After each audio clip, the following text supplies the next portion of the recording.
Dame i gospodo, cijenjeni gledaoci, srdačno vas pozdravljam. Energetska geopolitika na Balkanu. Naziv je analize profesora Seada Turčala, dekana Fakulteta političkih nauka Univerziteta u Sarajevu, objavljene u aprilu ove godine. Šta je temeljni cilj ove analize i zašto je ona važna? Saznaćemo danas na njenoj javnoj prezentaciji u Sarajevu u organizaciji Vanjsko-političke inicijative BiH i fondacije Friedrich Ebert Stiftung. Redom pozdravljam eksperte, profesora Seada Turčala, autora analize, Sanelu Klarić, zastupnicu naše stranke u predstavničkom domu Parlamenta Federacije Bosne i Hercegovine, eksperticu i savjetnicu u udruženju Green Council, gospodina Amera Kapetanovića, šefa odjela za politička pitanja Vijeća za regionalnu saradnju i profesora Ešrefa Kenana Rašidagića sa Fakulteta političkih nauka Univerziteta u Sarajevu. Moje ime je Senad Dorić i u ulozi sam voditelja ove današnje javne prezentacije. Profesor Sead Turčalo je dekan Fakulteta političkih nauka Univerziteta u Sarajevu. Predaje oblasti geopolitike, međunarodne sigurnosti i upravljanje međunarodnim sukobima. Uz ove teme također istražuje pitanja izgradnje države i međunarodne sigurnosti. Profesore Turčalo, vama uvodna riječ. Zašto ste i na koji način napisali ovu analizu Energetska geopolitika na Balkanu? Ono što sam uradio jeste da je analiza podijeljena, tako reći možemo, 3 kratka poglavlja. Prvo opisuje energetski sistem zemalja Zapadnog Balkana, zatim smo se usmjerili na ove geopolitičke aspekte poput geografske lokacije, regije iz perspektive potrebnih energetskih resursa i u posljednjem dijelu smo se prije zaključaka bavili utjecajem vanjskih aktera na energetsku geopolitiku regije. Ono što je karakteristično kada govorimo o energetskom sistemu regije jeste da su sve zemlje izuzev Albanije prethodno bile dio energetskog sistema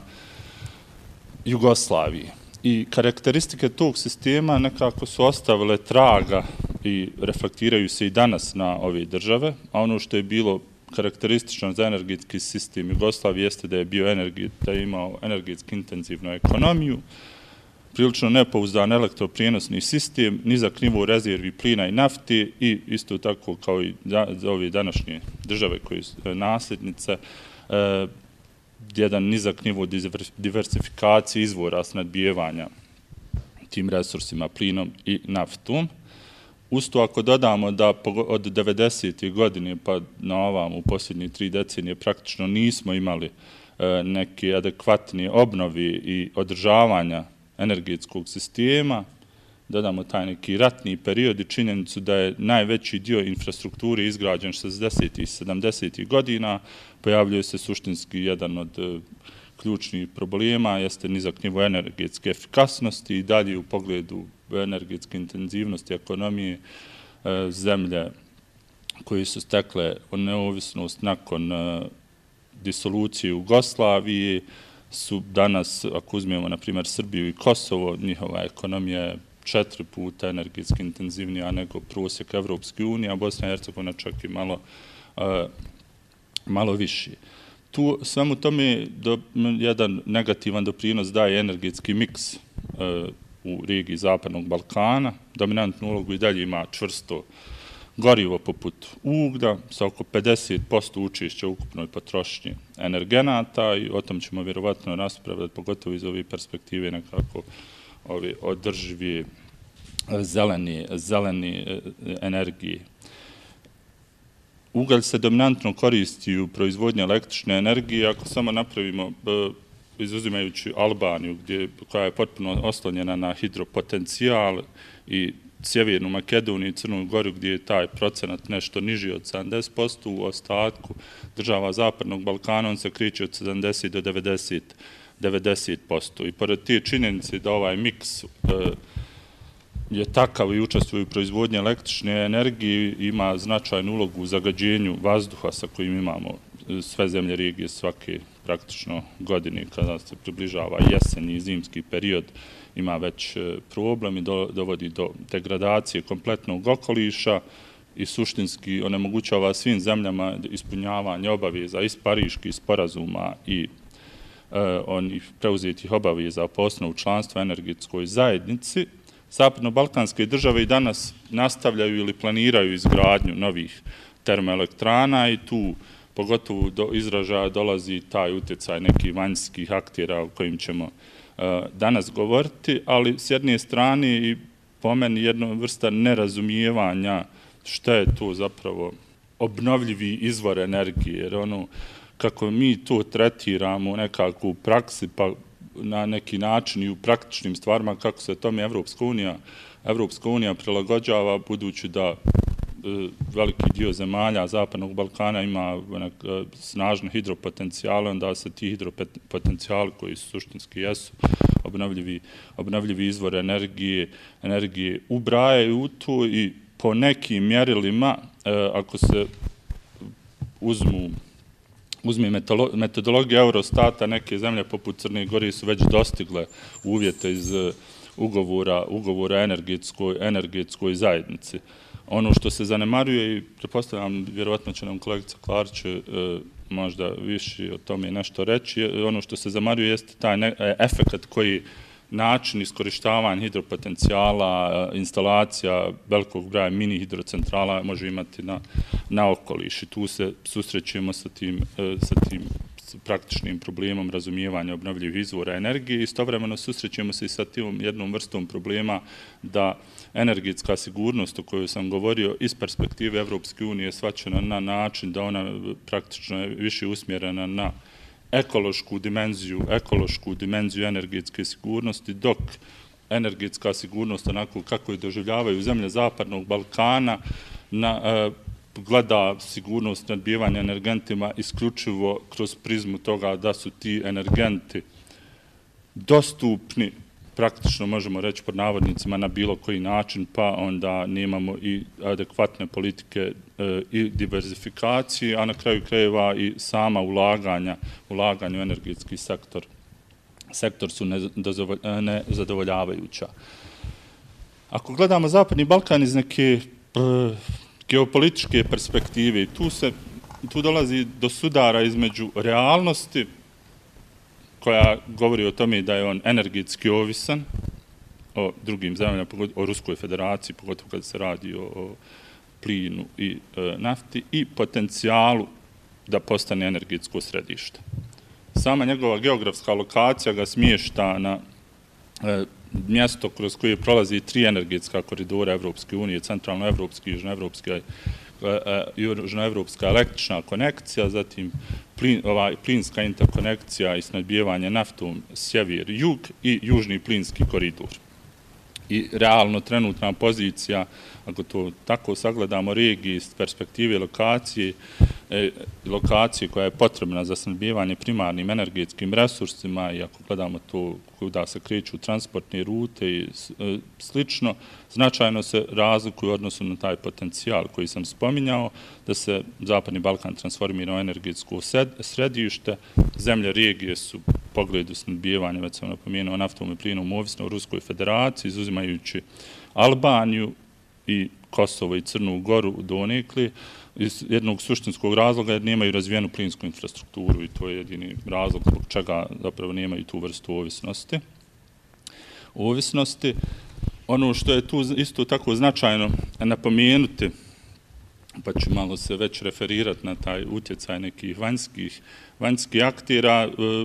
ponekad imamo situaciju da se ta neka energetska ovisnost regije o Ruskoj federaciji možda čak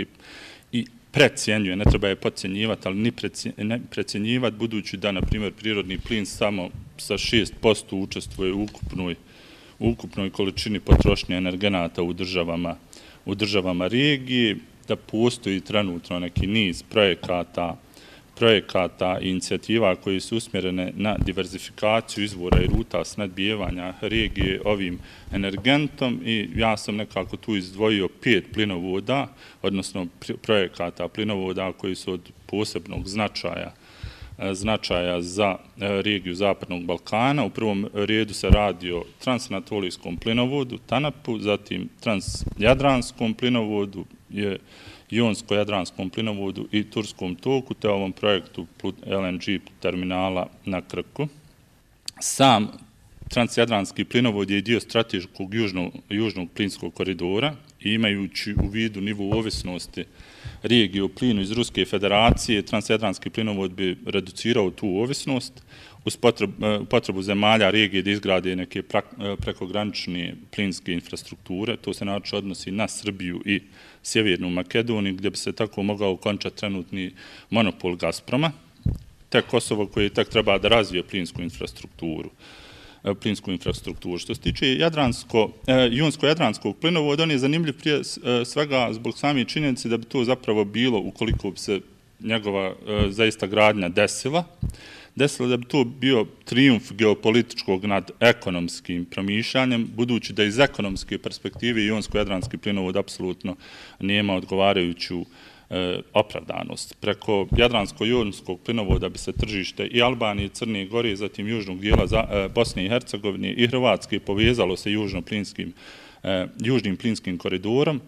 i već je urađena praktično feasibility studija koju je finansirao Zapadno-Balkanski investicijski okvir 2014. godine. Prema toj feasibility studiji cijena izgradnje bi bila negdje oko 618 miliona eura. Pritom još uvijek nije jasno odakle šta bi bili izvori tog finansiranja. Finansiranje i ključni problemi s kojim se susreće taj plinovod da bi uopće zaživio, da bi prešao sa papira praktično ovaj fizički prostor i počeo se graditi, jeste da Albanija i Crna Gora nemaju plinsko tržište, Bosni i Hercegovini i Sjevernoj Makedoniji to je tržište premalo i pritom su upravo 3 od pomenute ove 4 države najveće zagovornice projekta, jer Albanija želi da obnovi gasifikaciju, Crna Gora tek da teži da počne sa gasifikacijom, a Bosna i Hercegovina nekako bar djelomično htjela da ublaži tu trenutnu ovisnost od Ruske federacije. Opet, gdje se tu susrećemo s jednim novim problemom, jeste da Evropska unija vrlo često ne razmišlja iz te geopolitičke perspektive, pa je tako i Jonsko-Jadranski plinovod nekad 2013. godine bio na listi projekata od zajedničkog interesa, onda se 2017. godine pooštreni kriteriji uklonjen je sa te liste, budući da nemaju 2 države Evropske unije, jer je to jedan od ključnih kriterija da postoji 2 države Evropske unije koji su zainteresirane za projekat. U ovom slučaju to je samo Hrvatska i ponovo imamo tu kod Evropske unije tu neku vrstu sukoba između geopolitičkog i vrlo često nekog birokratskog promišljanja stvarnosti koje je okružuje i tu je jedan od razloga zbog čega, sada priđemo ovaj završeni dio, zbog čega Evropska unija kao jedan od ključnih vanjskih aktera koji ima najširi instrumentarij za utjecaj na energetsku politiku zemalja regije nema ili nedovoljno koristi tu vrstu potencijala. A ukoliko bi izdvojili nekako ključne vanjske aktere koji imaju utjecaj na energetsku geopolitiku Zapadnog Balkana, to je svakako Evropska unija, Ruska federacija i Kina. Ono što generalno možemo reći o regiji jeste da regija će se u budućnosti nastaviti suočavati sa 3 temeljna izazova kada se radi o energetskoj politici. Prvi se odnosi na nedovoljne investicije u energetsku infrastrukturu, mislim sad na investicije koje konvergiraju s ovim zahtjevima energetskih i klimatskih ciljeva EU do 2030. godine. Drugi izazov leži u nedostatku jasnih primjenjivih mjera u pogledu pripremljenosti energetskih sistema država regije da odgovori na potencijalne šokove u slučaju prekida dotoka plina ili neke druge vrste energetskog šoka. I treći izazov se ogleda u aktivnosti vanjskih aktera koji eksploatiraju ovaj klijentelistički način djelovanja vlasti u regiji i na taj način oponiraju implementaciji ciljeva energetske zajednice u zemljama Zapadnog Balkana. Hvala vam lijepo, profesore Turčalo, na uvodnom izlaganju. Ja podsjećam, ovo je javna prezentacija analize Energetska geopolitika na Balkanu autora profesora Seada Turčala. Sada slijede osvrti na samu analizu, a onda i diskusija.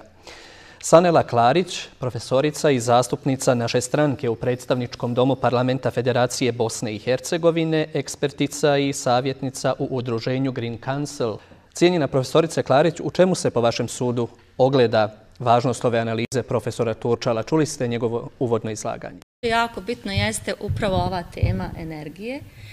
Energija kao sigurnost i kao ekonomija, ali ono što ja u svom radu posebno propagiram jeste energija i život i zdravlje, jer ono što je poseban problem Bosne i Hercegovine i zemalja u Balkanu, a to se i profesor Turčalo dotakao, jeste upravo to nerazumijevanje kada govorimo o obnovljivim izvorima energije i uopšte nerazumijevanje svih tih konvencija koje je Bosna i Hercegovina potpisala, a koje se tiču klimatskih promjena i te prekogranične, da kažem, uticaja kada govorimo o zaštiti okoliša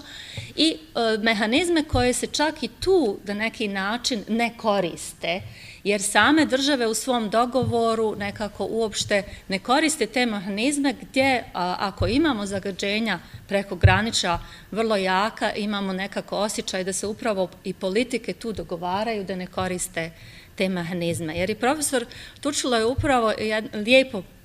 i pomenuo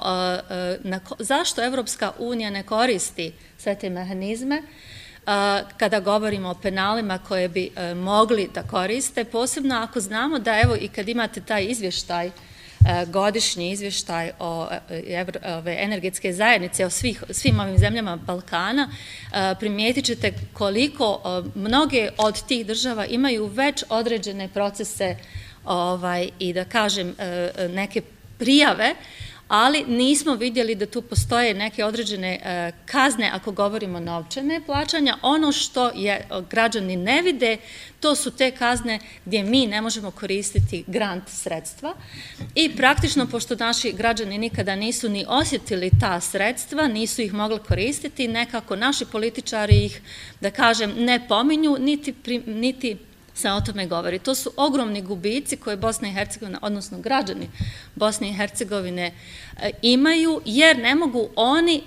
da, recimo, koriste ta sredstva. I mi smo radili također jednu analizu energetske strategije Bosne i Hercegovine 2018. do 2035. godina i upravo tu pomenuli taj problem da mi uopšte u našoj strategiji ne prepoznajemo privatne investicije u smislu da građani mogu da rade takozvane zadruge i da zajednički sa malim ulaganjima, ali u kumulativno velikim, mogu da na određenim lokacijama čak budu energetski neovisni. Naravno, kroz ulaganja, govorimo o ulaganjima u obnovljive izvore energije. Što je još dodatno problem u Bosni i Hercegovini jeste ta socijalna politika gdje, recimo, rudari se uopšte da kažem, ne smiju dirati, jer prvo država, odnosno određene politike koriste te resurse, da kažem, a s druge strane ne žele uopšte da razmisle, niti da promisle da, recimo, isti ti ljudi koji imaju jako teške uslove za rad mogu da rade u pogonima kada govorimo o obnovljivim izvorima energije, jer već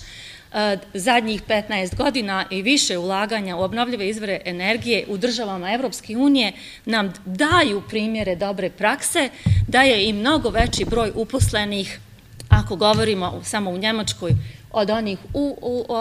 recimo, lignitu u odnosu na onaj broj uposlenih u odnosu na obnovljive izvore energije. I jako je bitno, u stvari, taj shift u politici nekako uopšte ne može da se desi. Godinama se o tome razgovara, godinama su tu neka određena obećanja, zaključci, imamo veliki broj aktera koji organizuju različite evente na ovu temu, ali suštinske promjene nema. Znači, vi imate i dalje, kao što je i profesor Turčalo rekao, velike investicije koje se u saradnji sa Rusijom i Kinom da kažem, vrlo rizično ulazi u ulaganje, jer evo, vrlo dobro znamo i ovu situaciju sa zadnjom termoelektranom u Sloveniji, gdje je Evropska zajednica i sami slovenački eksperti su bili protiv izgradnje te termoelektrane koja sada ima godišnje preko 50 miliona gubitka. I to se i nama uporno govori, upravo i o ovim blokovima zamjenski u Tuzli i nekim drugim koji su planirani, međutim politike jednostavno uopšte ne slušaju, da tako kažem, i rizično, veoma rizično su i odobrena ta sredstva za investiciju kad govorimo o ovim tuzlanskim blokovima. A kada govorimo recimo o ulaganju u vjetroelektrane u Bosni i Hercegovini, primjećujemo čak da recimo te investicije prvo godinama se ne realizuju, a s druge strane se troše neka određena sredstva za izgradnju infrastrukture, da bi recimo prošle godine ponovo krenuli sa investicijama, a te investicije su 50% skuplje. Kada znamo da tehnologija za takve vjetroelektrane je mnogo jeftinija, znači jednostavno politike na neki način kroz ove nove tehnologije i da kažem građane koji ne poznaju te tehnologije jednostavno koriste te puteve da praktično i u tom dijelu se koriste korupcijom. I jako je bitno upravo, evo i danas mi da razgovaramo o tome i da na neki način i ova analiza profesora Turčila, koja se nije puno, recimo, bavila obnovljivim izvorima energije, ali se bavila plinom koji je dodatno vrlo važna tema, jer Bosna i Hercegovina nema zakon o plinu, godinama se o tome razgovara i jako vrlo dobro znamo da je upravo tu problem, jer onda sa zakonom o plinu i regulativnim agencijama mi bismo mogli regulisati i cijene i ne bi moglo tako lako da se desi neka nova poskupljenja i mislim da upravo ovakva jedna analiza treba da potakne i motiviše i druge profesore na različitim fakultetima, na univerzitetima i naravno druge eksperte koji nisu u akademskoj zajednici da slične analize, možda sa sličnom metodologijom radimo i da praktično iz našeg ugla akademskog radimo pritisak na naše politike da se to izmijeni i da posebno sada, kada u decembru, i s ovim ću završiti, je Evropska unija usvojila novu strategiju, takozvanu i Green Deal, 2020-2050 godina, gdje je parlament usvojio i glasao da će sve zemlje Evropske unije do 2050. godine prestati u potpunosti koristiti i plin i ugalj i sve ostale energente koji predstavljaju, odnosno omogućavaju veća zagađenja i da će se u potpunosti fokusirati samo na obnovljive izvore energije. Upravo u ovom momentu, znači mi jednostavno moramo, ukoliko smo stvarno opredeljeni u pravcu tog, da kažemo, odgovornog razvoja, da i Bosna i Hercegovina napravi taj preokret i da se okrenemo upravo i onim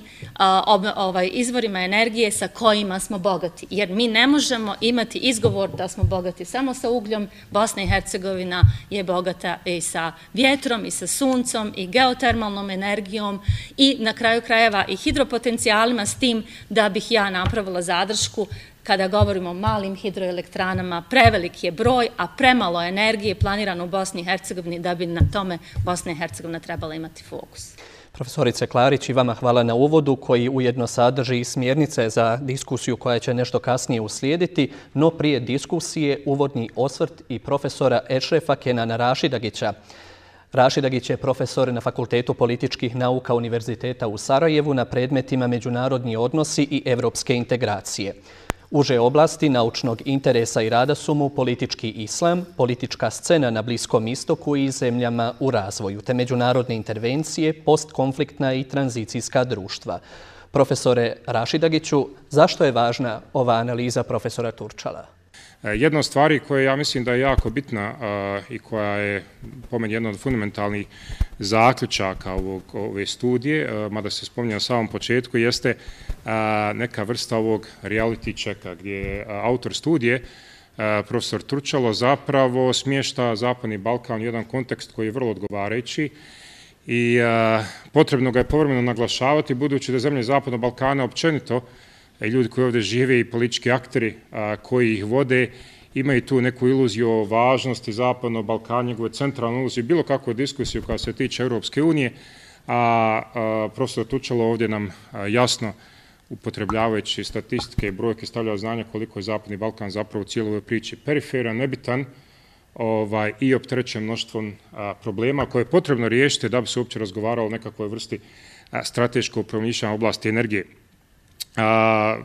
Vrlo je teško osigurati energetsku strategiju i strateški promišljati u budućnosti jedne regije kada ona predstavlja tako jedno minorno tržište u oblasti energije. Pitanje koje je postavljeno malo prije i u izlaganju jeste ko bi finansirao plinovode koji bi imali za cilj osiguranje energetske neovisnosti i diverzifikacije, da ne ovisimo samo plinu koji nam dolazi ovim starim plinovodom iz Rusije, kada imamo u vidu da imamo zemlje na Zapadnom Balkanu koje apsolutno nemaju nikakvu plinsku infrastrukturu, da počnemo od toga, i odnosno u ovoj cijeloj priči je potreba vaganja između ekonomskih i geostrateških, geopolitičkih interesa u toj cijeloj priči. Sa druge strane, naravno, druga stvar koja je jako bitna jeste, i ona je ovdje naglašena na samom početku ove studije, jeste da je prostor Zapadnog Balkana, odnosno zemlje bivše Jugoslavije minus Slovenija plus Albanija, tu ubrajam i Hrvatsku, koja je u istoj situaciji, bez obzira što je u međuvremenu se priključila Europskoj uniji, zapravo izabrao, ne mogu potrijebiti drugu riječ i drugi termin, nego taj da raščisti i raskrsti sa prošlošću koju je imao, koja je oblasti energije ipak dosegla jedan dosta zavidan nivo, pogotovo kad se uzme u obzir, recimo, poređenje sa zemljama bivšeg istočnog lagera. Jugoslavija imala ipak prilično razvijen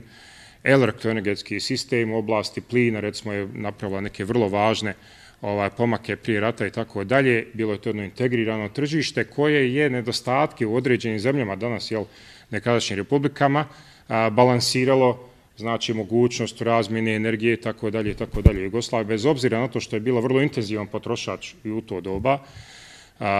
po glavi stanovnika, bila situacija da izvozi struju i tako dalje, da igra neku vrstu prilično bitnog aktera u toj cijeloj regiji na prostoru od Turske i Grčke pa sve do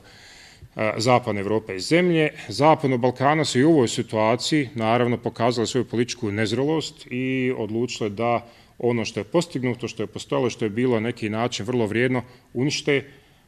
pokušavajući da od sebe naprave jednu, da kažem, zemlju koja predstavlja centar svih dešavanja i koja je sama sebi dovoljna i tako dalje. Bilo je to doba nacionalnih nekih opijenosti, iluzija 90. godina, međutim, svjedoci smo da evo 4 stoljeća od tih dešavanja još uvijek nismo došli na taj nivo na kojem nekad Jugoslavija bila. To je jednostavno pitanje političke zrelosti i nezrelosti. Jer kad pogledate države u regionu, vidjet ćete, zahvaljujući njihovim granicama, zahvaljujući njihovoj veličini, odnosno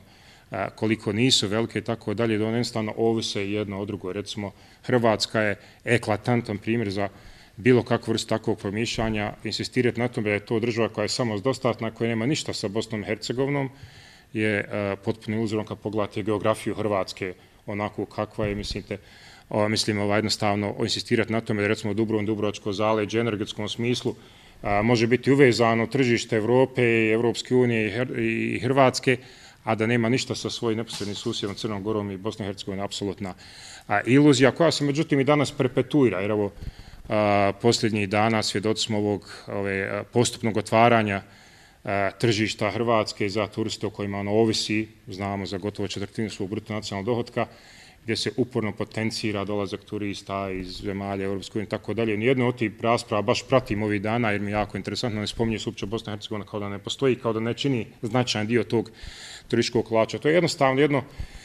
razmišljanje koje nije realno, koje još uvijek, kažem, ovisi o pijanosti i zasnovano to neku pijanost nekim nacionalnim iluzijama, ne na realnosti. Druga stvar koja je jako značajna, koju bi se ja ovdje osvrnuo, budući da je moja specijalnost, naravno, međunarodni odnosi, a ne sama energija za koju se ne osjećam pretjerano pozvanim iz u ovom vizuru društvenog konteksta da komentiram, jeste ukazivanje na značaj politike elita i klijentelističkih režima koji prevladavaju na cijelom području Zapadnog Balkana, koji su jednostavno vrlo nepovoljno okruženje za bilo kakvu vrstu strateškog promišljanja. Nemoguće razgovarati o osiguranju energetske efikasnosti, o osiguranju energetske sigurnosti zemalja, ako se još uvijek bavite promišljanjima tipa Republika Srpska blokira federaciju da osigura interkonekciju sa plinovodom u Hrvatskoj da bi osigurala energetsku efikasnost. Jedini razlog zato je naravno tit for tat ili tako dalje, neka vrsta promišljanja koja imaju puno više sa politikom 90-ih i razmišljanjem o rješavanju međusobnih problema, konfliktima, ratovima, a ne o osiguranju kolektivnog mira ili kolektivnog prosperiteta ovim državama ovdje. Druga stvar, naravno, koja je jako vezana za te klijentelističke režime, za takvu vrstu kratkoročnog razmišljanja i isključivo gledanja ličnih interesa, jeste korupcija, koja je apsolutno neodvojeva od bilo kakvog promišljanja o bilo kakvoj društvenoj realnosti država u kojoj živimo, državama u okruženju. Naravno, već spomenuto situacija sa izgradnjom malih hidroelektrana gdje se na vrlo ciničan i perfidan način pokušava iskoristiti taj naglasak na obnovljivim izvorima energije koji su stvarno sadržani u politikama Europske energetske zajednice, da bi se sve jedan vodotok u Bosni i Hercegovini, sve jedan potok utrpao u cijevi, time bespovratno uništila priroda na kojoj Bosna i Hercegovina može profitirati milion puta više od tih malih hidroelektrana, predstavlja ilustraciju takvog jednog pristupa i takve situacije u kojoj korupcija zapravo prevladava promišljanjem političkih elita i njima asociranih biznisa, poslovnih ljudi i tako dalje. Recimo, situacija u kojoj se konstantno insistira na izgradnji hidroelektrana koje u ukupnom energetskom bilansu, kao što je naglasila profesorica Klarić, vrlo opravdano, predstavlja jednu minornu stavku, a sa druge strane šteta koja je čini u oblasti ekologije, pa i na kraju krajeva i ekonomija, ako uzmemo u obzir izgubljene prihode koji su mogući zahvaljujući tome što bi turisti dolazili vidjeti te prirodne ljepote i tako dalje, je nemjerljiva. To je jedan vrlo perfidan pokušaj da se cijela priča omota neku fol brigu o budućnosti, o zadovoljavanju energetske politika sadržanih u politikama Europske energetske zajednice, koje usput budi rečeno, da mi već ispunjavamo, zato što se od nas procenate obnovljivih izvora koji se od nas traži, mi smo otprilike tu negdje, zahvaljujući tome što imamo velike hidroelektrane koje u ukupnom energetskom bilansu učestvuju sa nekih petinu ukupne potrošnje, odnosno proizvodnje električne energije, tako da mislim da smo tu zapravo promašili i go i temu i tako dalje. Tako da je raspetljavanje tog Gordijevog čvora klijentelističkih režima i korupcije neophodno da bi se uopće pristupilo razgovoru o energetskoj budućnosti. Jer ako o njoj razgovaramo iz vizure sadašnje političke elite, sadašnjih klijentelističkih režima, mi ćemo samo zapravo bespovratno uništiti svoju budućnost, bez obzira što ćemo možda imati dovoljno struje, a već sada imamo dovoljno zahvaljujući tome što nema nikakve industrije i struju zapravo izvozimo. Ovaj treći dio studije koji je po meni neobično važan, samo zato što predstavlja nešto što je dio mog istraživačkog interesa, nego mislim da je neobično važno za kompletnu budućnost Zapadnog Balkana, a to je uloga vanjskih aktera u ovoj cijeloj priči. Profesor Tručalo ovdje izdvaja 3 vanjska aktera, po meni vrlo opravdano, Rusija, Kina i Europska unija uzeta kao cijelina, svako iz svojih razloga. Jako je bitno razumjeti ulogu Rusije iz vizure ovoga što se vrlo često donekle i opravdano prebacuje da Rusija koristeći energiju kao oružje, budući da nije preostalo puno toga drugog što bi koristila kao oružje u ovom regionu, zapravo pokušava uviti svoje geostrateške i geopolitičke ciljeve na prostoru Zapadnog Balkana, kroz kontrolu naftnih tržišta u Srbiji, djelomično u Bosni i Hercegovini, kroz apsolutnu kontrolu plinskog snabdijevanja i kroz iz vizure toga treba i promatrati oprotivljenje Republike Srpske da se diversificira plinsko snabdijevanje Bosne i Hercegovine konekcijom na hrvatske plinovode i opstrukcije koje tek treba očekivati ako dođu uopće u razmatranje, znači, priključivanje na Jadransko-jonski plinovod i tako dalje. Sa druge strane, također, bez obzira na to što postoje te određene geostrateške, geopolitičke implikacije Rusije, sa druge strane, kažem, vrlo često je to jako prenaglašeno iz razloga što zemlje Zapadnog Balkana i ljudi koji ovdje žive, političke elite koje ih vode, opet, kažem, pate od tog nekog balkanocentrizma gdje misle da je ovaj region toliko bitan svijetu da se svi sa njim bave, što uopće nije slučaj. Jedna od stvari koje predstavljam vrlo jednostavan reality check jeste kad odete i razgovarate sa tim nekim ljudima koji su u vrhu, kažem, elita koji donose odluke, savjetnici, premijera koji se bavim pitanjima i tako dalje, na različitim okruglim stolovima, konferencijama u zemljama koje se jako često spominju ovdje u kontekstu Zapadnog Balkana, poput Turske, Rusije, Kine, jeste da za vas niko nije nikad čuo. To je ona stvar ko odete i razgovarate s nekim u Moskvi, u Ankari, u Istanbulu, u Pekingu i Šangaji i onda se susrećete kod ključnih ljudi za koje mislite da se svaki dan bave samo ustroj ujutro i navečer liježu sa zamišljanjem šta da radimo u Zapadnom Balkanu, da jednostavno ne da i ne zanima, nego je vrlo teško da se sjete o čemu vi to govorite kada spomenjete zemlje Zapadnog Balkana. I na posljedku, jako bitan akter u cijelo priče Europska unija. I u politici energetske sigurnosti koja je ovdje nama bitna iz vizure diskusije u ovoj studiji, Europska unija šalje u najboljem slučaju vrlo konfuzne signale. S jedne strane, recimo, svjedoci smo ogorčenog opiranja izgradnji bloka 7 termoelektrane Tuzla koji je najbliži realizaciji u Bosni i Hercegovini, da bi se svojedobno termoelektrana Stanari provukla ispod radara, jednostavno niko nikad nije čuo za nju dok nije počela da proizvodi struje, a radi se o istoj tehnologiji, istoj zemlji iz koje bi došle investicije, istom načinu finansiranja, čak i daleko netransparentnijim za razliku od ovog slučaja Tuzli. A sa druge strane, opet, cijelokupna se priča temelji na protivljenju izgradnji termoelektrana koje se pogone lignitom kao najprljavoj formi uglja i tako dalje, a onda jednostavnim pretraživanjem interneta vidite da za neki 15 dana Njemačka pušta svoj najnoviji elektran koja radi na istom principu, iste tehnologije, korištenja istog tog uglja i sa tim ta principijelna zemlja Europske unije nema nikakvih problema.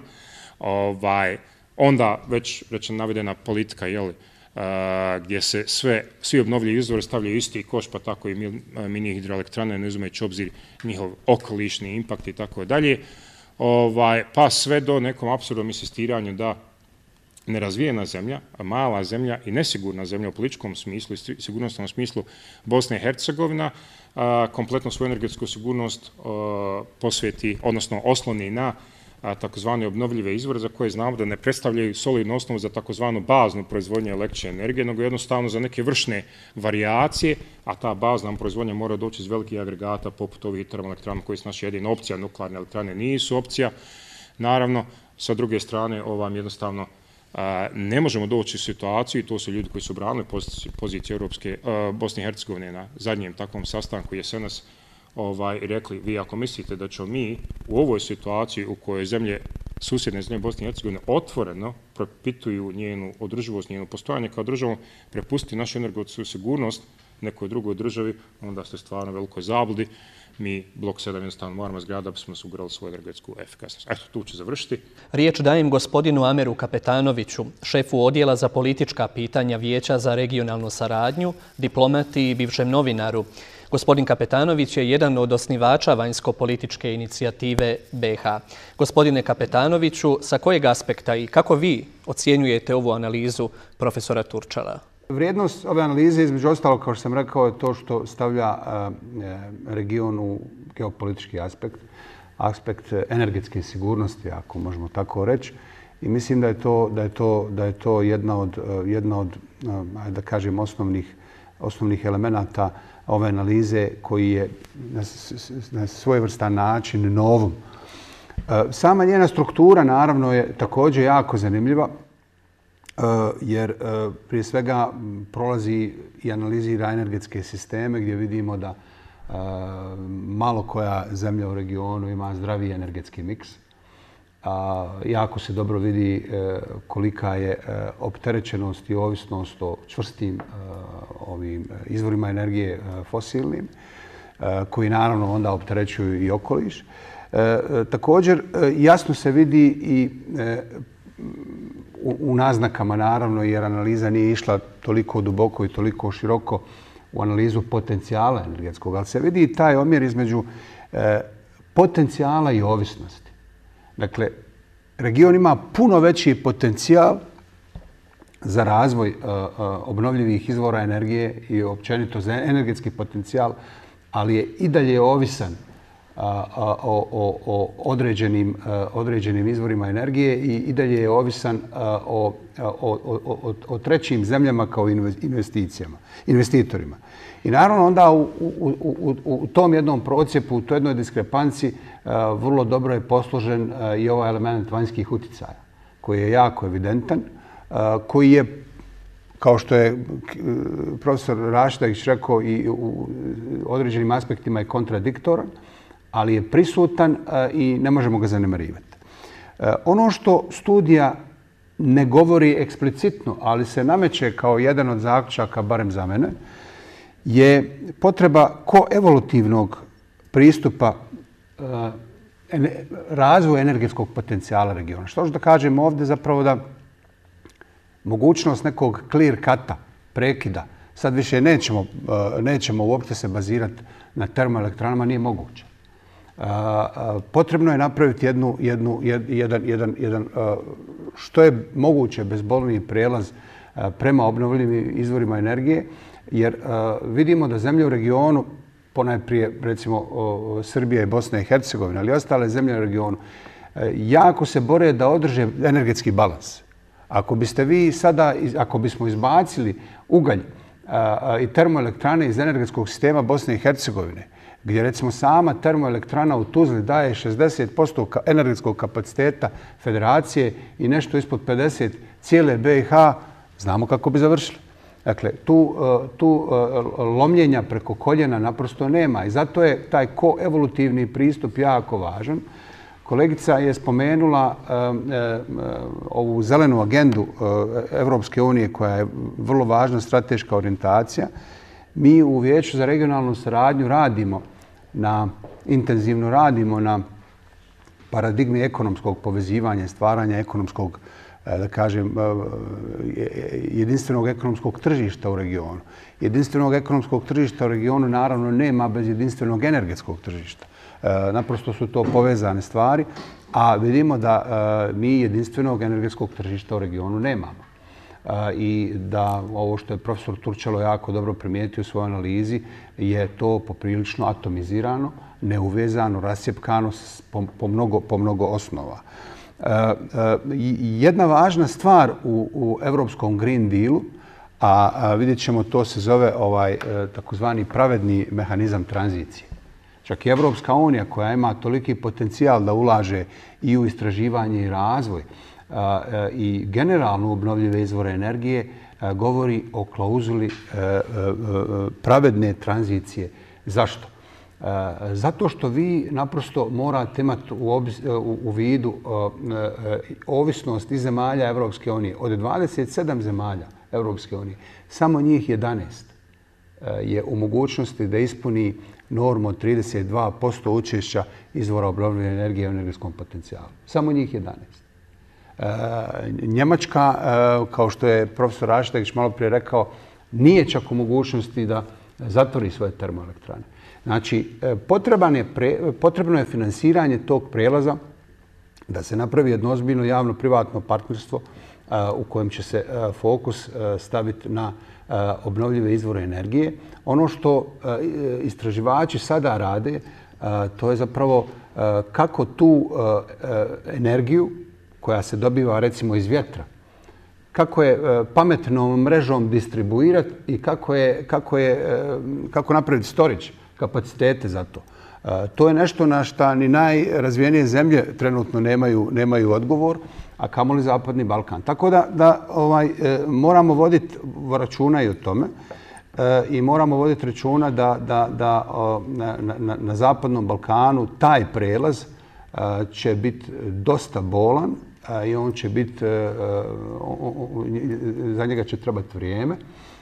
i treba će dosta financijskih sredstava koje Zapadni Balkan nema na raspolaganju. S ovim ću završiti. I onda se tu javlja taj gap. Onda imate druge investitore iz trećih zemalja koji će investirati u ono čime Zapadni Balkan raspolaže, odnosno rezervama uglja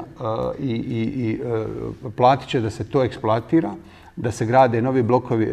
termoelektrane, a neće ulagati novac u obnovljive izvore energije koji naprosto još uvijek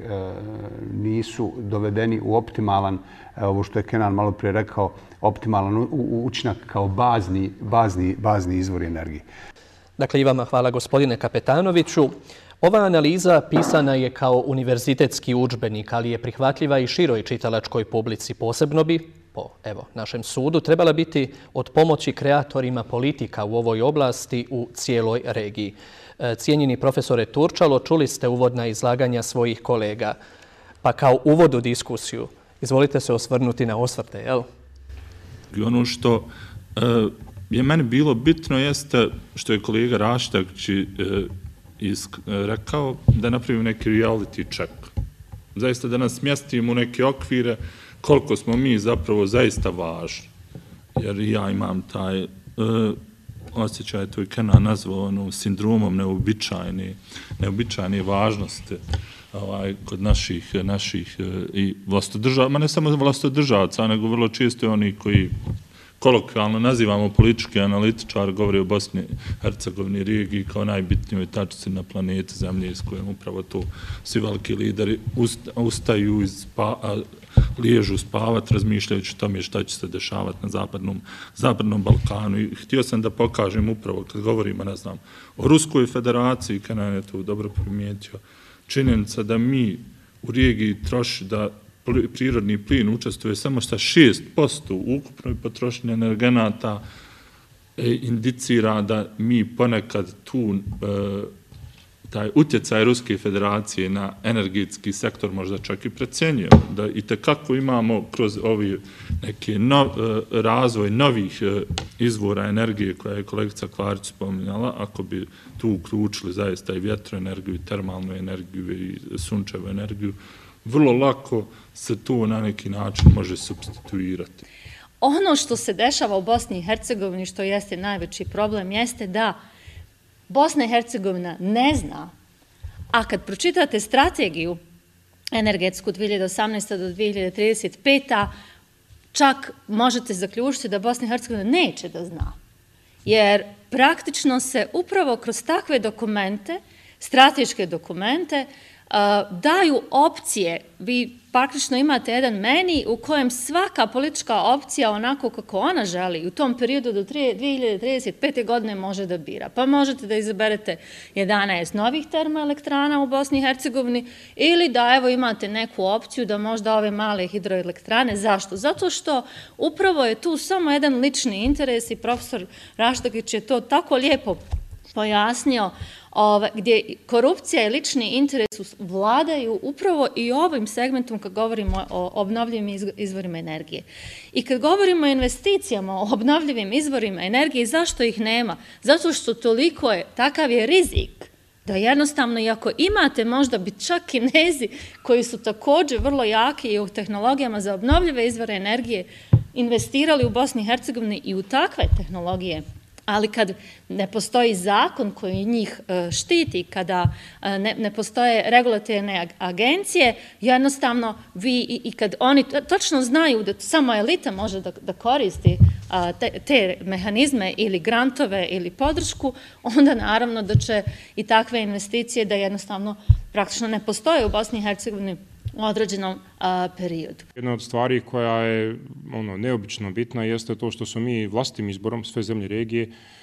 uništile ono što je postojalo, to nekog zajedničkog energetskog tržišta, prijenosnog sustava i tako dalje, koje bi omogućilo zemljama regije da ne samo efikasnije koriste energiju, nego također da na neki način lakše diversificiraju energiju, jer ako imate situaciju u kojoj u jednom momentu imate ekses kapaciteta za proizvodnju energije u jednoj državi, u drugoj državi manjak, to se na neki način zajedničkim prenosnim sustavom može fino izbalansirati i tako dalje. A ako imate iscepkane situacije, ako se sve svodi na trgovinu nekim hard cashom i tako dalje, onda gubite u toj cijeloj priči. Recimo situaciju koju smo ovdje u Bosni i Hercegovini imali sa fabrikom Aluminij, koja je bankrotirala iz razloga visokih cijena električne energije i tako dalje. Ista je situacija, bilo to vrlo energetski zahtjevna proizvodnja, ista je situacija bila je prije rata, međutim, budući da je Aluminij bio dio jednog velikog koncerna, gdje se njegove fluktuacije cijena i tako dalje balansirala zaradom drugim dijelovima koncerna Energivesta, a situacija sa električnom energijom isti takav način balansirala unutar regije, Aluminij je mogao funkcionirati i zapravo prosperirati, dok ovu situaciju koju danas imamo, njegova egzistencija jednostavno nemoguća. Sličnih situacija imate u svim državama regije i jedna stvar koju mi jednostavno moramo biti spremni u budućnosti, budući smo toliko mali i toliko nebitni, jeste intenzivirana suradnja na prostoru ove regije u svim aspektima, uključujući i energiju, a to opet sa druge strane jedna stvar koju ja mislim da mi jednostavno nismo spremni, budući da evo sada recimo Hrvatska ulazi u predzborni period, Srbija isto tako, mi već polako ulazimo u predzbornu kampanju i jedina tema koju ćete čuti, koja je zajednička svim elitama koji su na vlasti i opoziciji koja se bori da uđe u vlast, jeste dalja radikalizacija odnosa na uštrb dobrosusjedske saradnje, pa čak i unutar same države. U Bosni i Hercegovini svaka kriza poput ove koju smo sad imali za vrijeme ove pandemije, situacija kako smo imali sa poplavama 2014. godine, donosi neki nivo solidarnosti i na neki način stavlja drugi plan te naše svakodnevne svađe, da bi se odmah po rješavanju krize, izlasku iz krize i tako dalje, odmah otvarale teme koje unutar države Bosne i Hercegovine zapravo propituju samu njenu egzistenciju i tako dalje, a kamoli dovode do saradnje sa drugim državama. Ako uzmemo činjenicu da je Zapadni Balkan geopolitički prostor koji je Evropska unija na neki način obilježila kao svoj, što se jasno iskazuje kroz proces proširenja, što se jasno iskazuje kroz finansijsku podršku i sve ostalo i sve ostale mehanizme, onda bi Evropskoj uniji, a i Zapadnom Balkanu bilo jako važno da se Zapadni Balkan uveže sa energetskim standardima, energetskim politikama i strategijama Evropske unije. Šta zapravo to znači i gdje su te dodirne tačke? Gdje bi to za nas kao region bilo jako važno? Evo, spomenuo sam malo prije zeleni deal, zeleni dogovor, kako ga već zovu, za Evropsku uniju, gdje imate recimo 100 milijardi eura rezervisanih za takozvanu pravednu tranziciju. To je podrška malim i srednjim biznisima da idu više i istraživanju i razvoju, da se ide više ka korištenju obnovljivih izvora energije. Da li bi Zapadni Balkan mogao da ima pristup tim fondovima? Možda bi mogao. To bi bila jedan od elemenata za promišljanje budućih analiza i razgovora. Sljedeća stvar. Recimo, evo primjer. Poznate su vjetroelektrane na Sjevernom moru. Evropska unija ima problem sa takozvanim smart gridovima, odnosno pametnim mrežama, kako da tu energiju koja se tamo proizvodi dopremi do krajnjih potrošača, a kako i da napravi storage, da je sačuva, odnosno da viškove sačuva za kasnije korištenje. I izračunato je da će Evropska unija, nivo Evropske unije se za istraživanje i razvoj te komponente morati uložiti dodatnih 15% ukupnog volumena investicija u taj sektor. Može li Zapadni Balkan biti dio te priče? Također, ja mislim da bi odgovor mogao biti potvrdan i onda već kad uzmemo te dvije komponente, na čemu naravno Vijeće za regionalnu saradnju radi, jer mi sada pravimo strategiju za Zapadni Balkan, gdje je zapadno-balkanski Green Deal jedna od osnovnih komponenti, kao na neki način replika evropskog Green Deala. Tu bismo onda mogli naći jedan strateški orijentir, jedan strateški pravac da, pod jedan, izbalansiramo energetski i da napravimo zdravi energetski miks na cijelom Zapadnom Balkanu, b, uvežemo zapadno-balkanske zemlje u jedinstven energetski prostor koji je onda kao takav uvezan sa energetskim prostorom i energetskim standardima Europske unije. Dakle, po nama bi to bili pravci koje bi vrijedilo propitivati, istraživati i njima ići. Analiza čijoj javnoj prezentaciji prisustvujemo ima dakle svoj uvod, 3 glavna poglavlja te zaključak i preporuke. Profesore Turčalo, kao domaćin skupa, šta kažete u preporukama? Možda ponajviše u kontekstu Bosne i Hercegovine, kao što su prethodni govornici istaknuli. Nekako ključna preporuka je najprije što u tom smjeru potrebe da se prepoznaju izazovi sa kojim ćemo se susresti i u budućnosti, imajući u vidu da nisam potpuno uvjeren da donosioci odluka uopće prepoznaju te izazove i da se uglavnom suštinski o nekim stvarima odlučuje na nekoj ad hoc bazi, a s druge strane nešto što je za mene ključno, ako gledam iz ove perspektive i zanemarim da je to samo deklarativno, ali kažem da imamo aspiracije da postanemo članica Evropske unije, da proces evropske integracije ide, imamo i mišljenje Evropske komisije, tih 14, tako reći, preporuka koje bi trebali na neki način implementirati i da bi dobili na kraju krajeva kandidatski status. Smatram da je u ovom trenutku da bi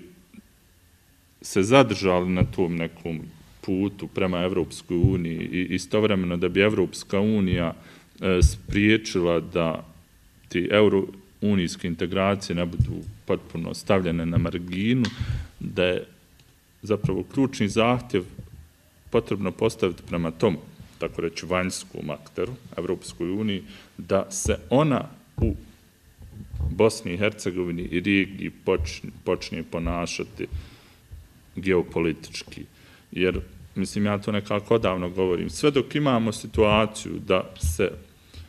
Evropska unija ponaša kao taj, tako reći, postmoderni akter koji je već negdje ispred nas, a svi drugi akteri koji dolazi izvana, uključujući naše unutrašnje aktere, slijedi čisti jedan klasični geopolitički obrazac da moćni radi ono što želi, a ovi slabiji trpi ono što moraju, ona zapravo nikad ne može ostvariti na kraju krajeva taj neki svoj konačni cilj, opet da uzmemo ideal tipski, da je njen konačni cilj, ovo što je Amer govorio, da Zapadni Balkan postane dio Evropske unije.